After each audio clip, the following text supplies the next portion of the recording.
بسم الله الرحمن الرحيم الحمد لله رب العالمين والصلاة والسلام على سيد الأنبياء والمرسلين محمد المصطفى وعلى آله وصحبه أجمعين.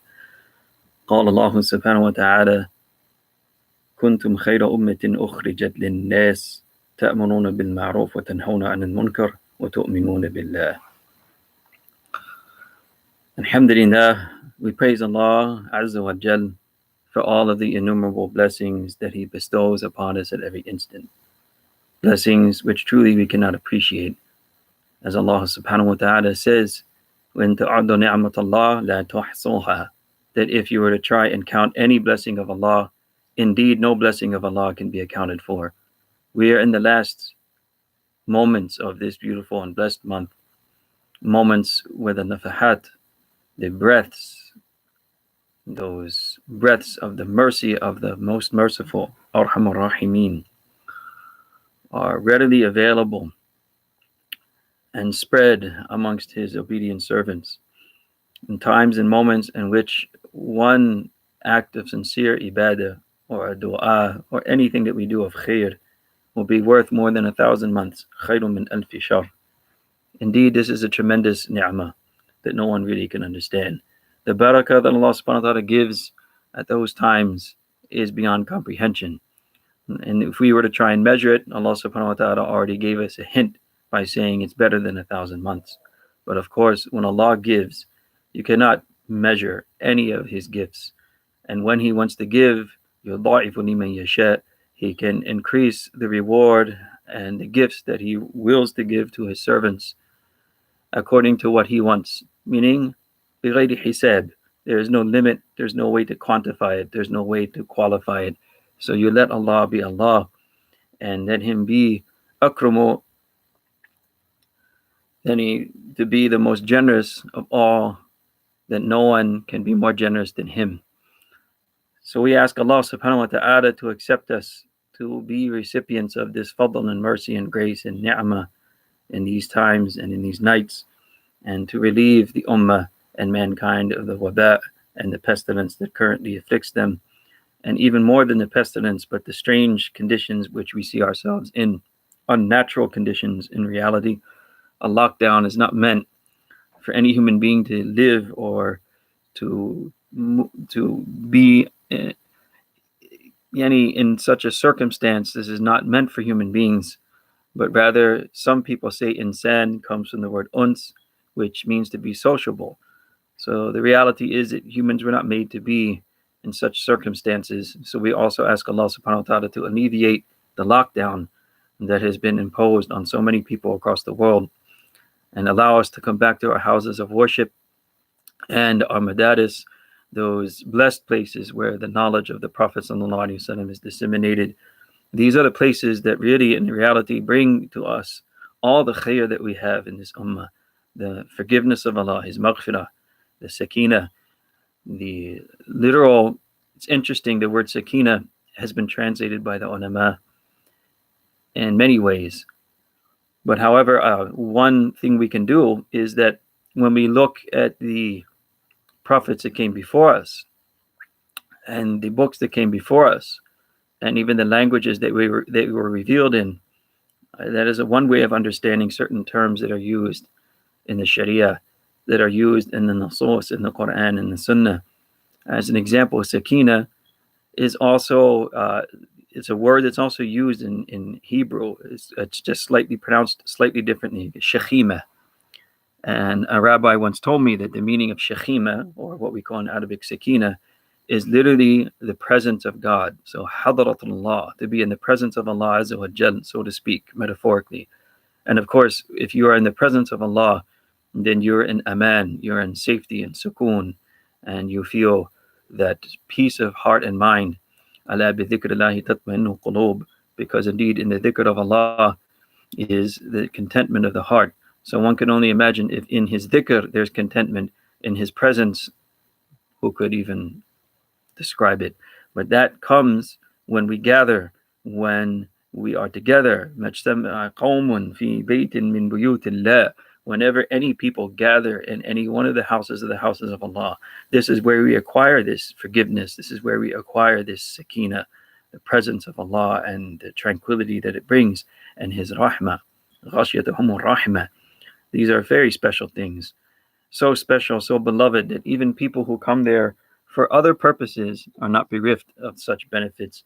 So we should really, from the bottom of our hearts, at iftar, in the nights when we stand in front of Allah or do any form of ibadah, pray to Allah subhanahu wa ta'ala that He alleviates these problems from us and allows us to return to these beautiful gatherings, the gatherings of knowledge, the gatherings of recitation of Quran, the gatherings where we disseminate that knowledge and teach people the Quran, and the places where in these gatherings take place.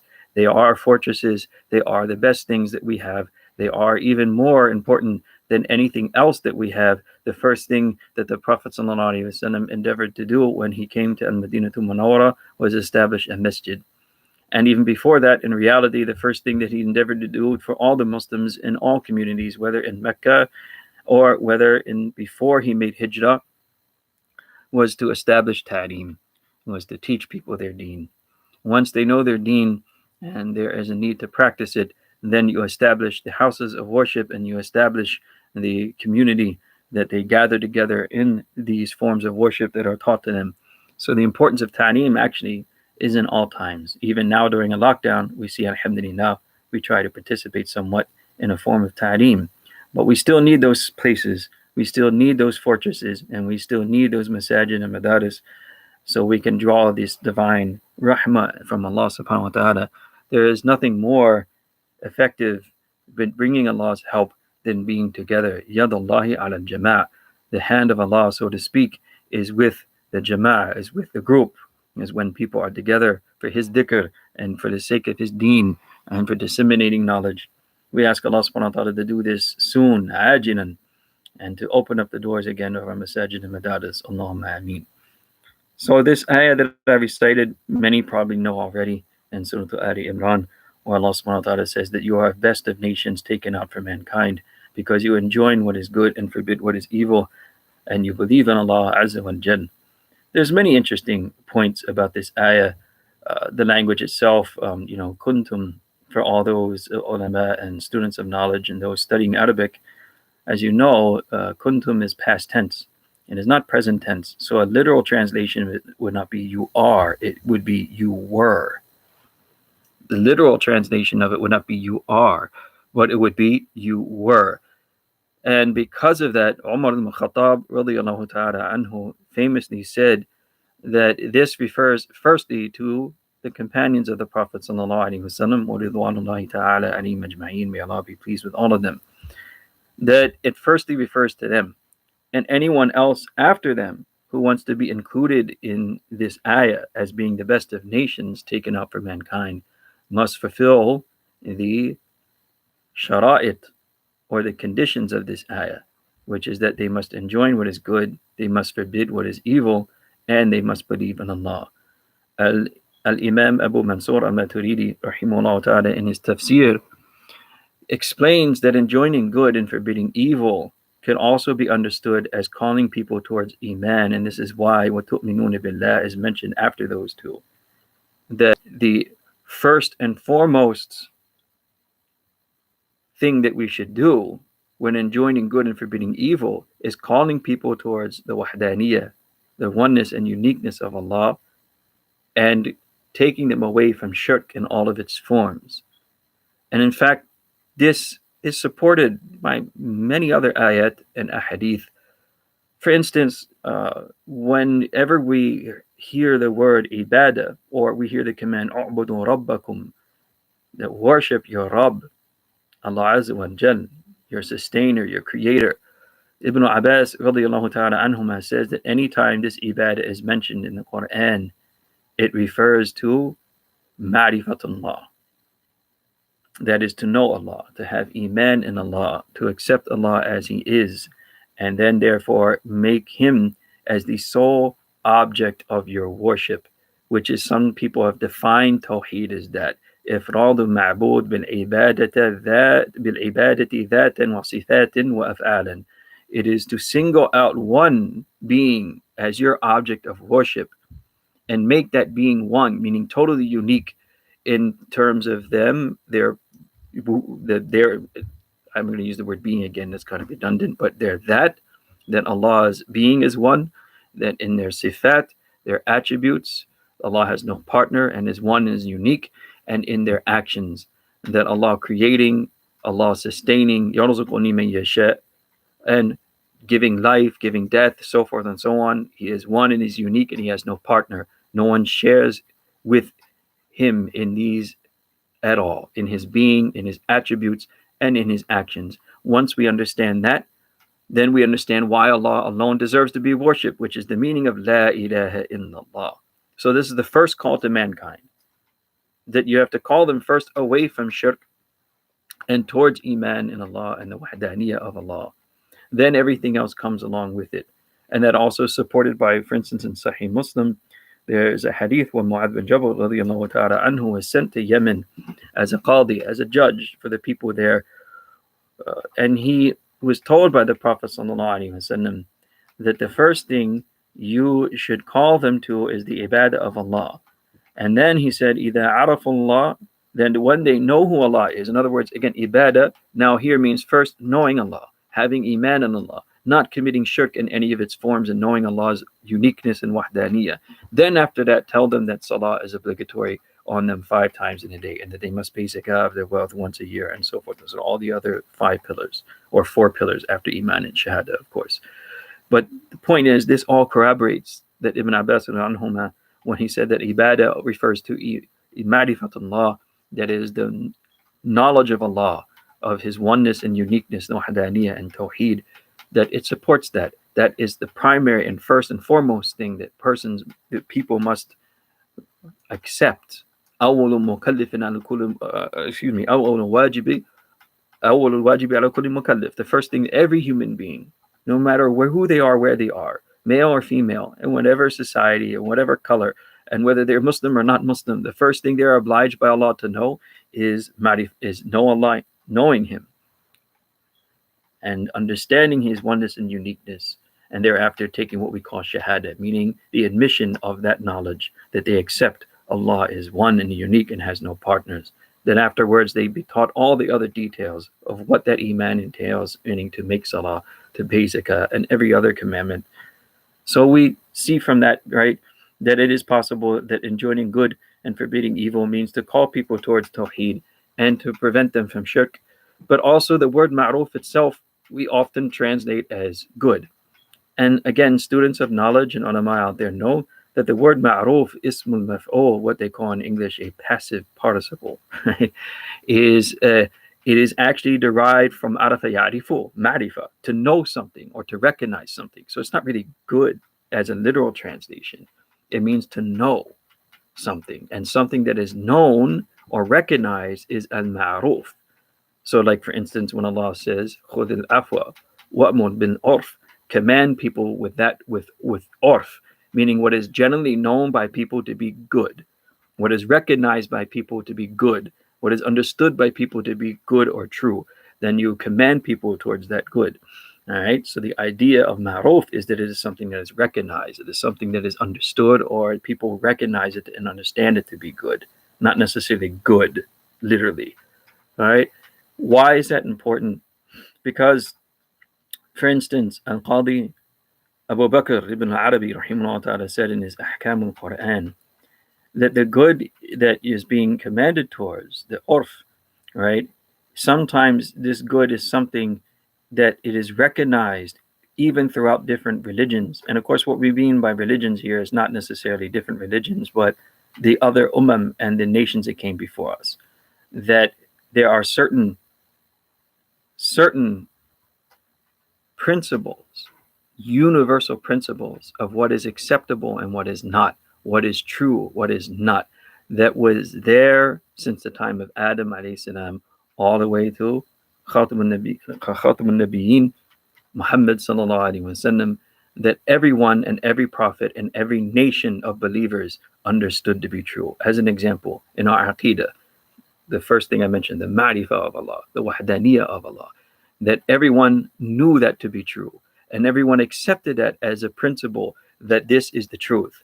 And anyone who didn't accept this principle was looked upon as being something that is munkar, that is not acceptable, and it's not appreciated, nor does anyone appreciate it. It's interesting that even up until this time, all right, until the modern era of Western history, meaning when religion was completely disbanded, but until that time, what even now some are calling the Judaic Christian civilization, they always said that any civilization that recognizes the uniqueness of God, monotheism, okay, Tawheed, that is a superior civilization. And they didn't appreciate or look at other civilizations that believed in things like polytheism, right, or multiple gods as a really advanced or a valuable civilization. So even amongst Christians and Jews, there was that idea that even though we know they changed their religion completely and they may claim to be monotheist, but true Tawheed is only explained in what the Prophet brought, sallallahu alaihi wasallam. All right, but still they would always call themselves monotheists, muwahidun, that they believe in Tawheed, they believe in the oneness of God. Right? They will claim that, and they will also claim that a civilization, its superiority will always be based on a belief in one God. Right? So it's ma'ruf. It's something that everyone kind of knows, that if you believe in one God, this is a superior and a more intellectually sound and a morally even better stance to take than to say that there are multiple gods, or that there are gods that you just make up and you give them titles and names and make them into human beings or human features. This is kind of something that's ma'ruf. Even in certain practices, the 5 pillars that we know, one, of course, is Iman, Shahada, the public declaration of Iman. But Salah, Salah was actually performed by every ummah before us. Even if now they don't because they have changed their religion, obviously, but they still had Salah. Zakaria alayhi salam, what did Allah say? وَهُوَ قَائِمٌ يَصَلِّي فِي الْمِحْرَابِ. The exact word Salah, that he was standing in the mihrab and making Salah. Maryam, Ya Maryam muqnuti li rabbiki wasjudi warku'i ma'ar-raki'in. O Maryam, stand devoted. Devote yourself. Qunut, literally devote yourself to your creator, Allah Azza wa Jal. But some say that devotion there is an indication of making qiyam, like we do in our salah, and make sajda, and make ruku along those who make ruku, meaning that worship Allah in the same way other people have, by doing these 3 basic components that we all do in our salah: standing, making ruku, and making sajda. So did they make salah? Yes. Do we make salah? Yeah. Are there some changes to it? No doubt. But the basic component of it, it stayed the same. And zakah and Sawm, kutiba alaykum al-siyam kama kutiba ala alladhina min qablikum, very clear that this fasting was prescribed to you as it was prescribed to those who came before you. So every believer throughout history, no matter what prophet they followed or which ummah they were in, they also knew this to be ma'ruf. They know and recognize this to be the accepted practice of morality and truth. And if they came and saw us today, if Musa alayhi salam was to return, he'd recognize us before anyone else, because he would know that is ma'ruf, that, oh, these are the ones who believe in Allah as he should be believed in, who have the tawheed of Allah subhanahu wa ta'ala in their hearts. And these are the ones who worship Allah the way that we were taught to worship Allah too, with qiyam and ruku and sujood and so forth and so on. So he would recognize this, just like when Isa ibn Maryam alayhi salam will return, he will be of this ummah. And so these are things that we have to understand, that this ma'ruf is something that people recognize to be true, and they will see it to be true. But the challenge is now, we have come into times, as a hadith that is weak, no doubt, the sanad is weak, but still the meaning is sound, where Ali anhu was told by the Prophet ﷺ that the time will come when the munkar, when evil, what is not recognized to be true, right, will now become the ma'ruf. So the falsehood will be made true, and the truth will be made into falsehood. Now, when I mentioned Western civilization and its development, I mentioned some things. There was a time when they still were proud of claiming Christianity for themselves because, again, it was a monotheistic religion, and they believed that that was a sign of an advanced civilization. Just a little historical recap here. Sometime in the 19th century, a lot of philosophers in the Western world came out, people like Karl Marx. And basically, in their modern train of thought, what we call modernism, they believed that they had to completely get rid of all Christian values. That's the truth. Read their books, understand their teaching. That's what happened. And later on, we had these revolutions in the Western world, which also challenged all traditional ways of thinking, morality, characteristics, right, of ways of behavior. And that then in the 20th century, it got even worse. Now we're in the 21st century, we have another phenomenon that they call postmodernism, whereas basically every person can choose their own reality. We're in a big mess now. The challenge of the times is this, is the Prophet ﷺ did give us good news. He said, لا تزال في أمتي طائفة ظاهرين على الحق. There will always be in my ummah a group of people who will stand for the truth. Who are ظاهرين means they are on the truth and they also proclaim it. And they will stand upon this truth. حتى يأتيهم أمر الله وهم على ذلك. Until the time that Allah's amr, ata amrullah, meaning the last day, until the end of this world, they will be doing that work of explaining the truth and standing for the truth in whatever way they can. And they will continue to do that and remain steadfast on that work until the last day of this world. So this is the promise of the Prophet ﷺ, that there will be a group always throughout all of this madness. But the question would be there, who will be that group? Right? It doesn't have to be ulama alone, but no doubt the ulama have the biggest role to play in it, because no one can enjoin good or what is ma'ruf and take people away from what is munkar unless you have knowledge of it, unless you know what it is.